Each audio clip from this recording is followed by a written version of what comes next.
সারা দেশে cinema hall বন্ধের মিছিলের মধ্যে আসন্ন ঈদুল ফিতর উপলক্ষে কুমিল্লা ক্যান্টনমেন্টের গোমতী টাওয়ারের ৭ম তলায় সুবিশাল জায়গায় নিয়ে চালু হতে হচ্ছে নতুন সিনেমাপ্লেক্স কে স্ক্রিন। এতে দর্শকদের স্ন্যাক্সের জন্য একটি কফিশপো থাকছে। সেই সাথে থাকছে পপকর্ন ও আইসক্রিমের আয়োজন। সবকিছু ঠিক থাকলে ঈদে শাকিব খানের প্রিন্স, আফরান নিশোর দম, সিয়ামের রাক্ষস, রায়হান রাফির প্রেসার কুকার এবং তানিম নূরের বনলতা এক্সপ্রেস ছবিগুলো ঈদে মুক্তির মধ্যে দিয়ে কেস্ক্রিন যাত্রা শুরু করবে।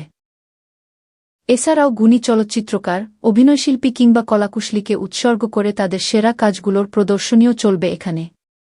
পাশাপাশি সুনির্বাচিত হলিউড, বলিউড ও 3D সিনেমাগুলো দেখতে পারবেন দর্শক।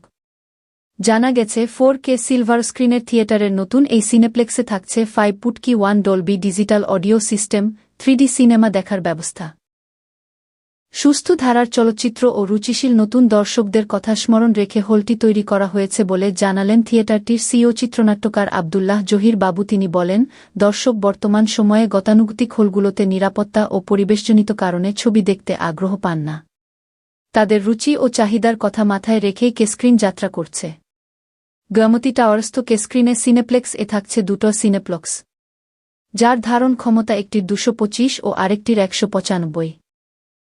কেস্ক্রিনের পরিচালক ও চলচ্চিত্র প্রযোজক খোরশেদ আলম খসরু বলেন, কুমিল্লার চলচ্চিত্র প্রেমীদের জন্য এটি আমাদের ঈদ উপহার। এর মধ্যে দিয়ে কুমিল্লার দর্শকদের অনেক দিনের চাহিদা পূরণ হচ্ছে। উন্নত মানের স্ক্রিন, সাউন্ড সিস্টেম এবং নান্দনিক পরিবেশ সিনেমা দেখার অভিজ্ঞতাকে আরও উপভোগ্য করে। কুমিল্লা শাখায় 2টি হল দিয়ে আমরা শুরু করলাম, যার মধ্যে একটি হলে 225টি আসন এবং অন্য আরেকটিতে 195টি আসন। আমরা ক্রমান্বয়ে নতুন আরও 25টি শাখা চালুর পরিকল্পনা করছি।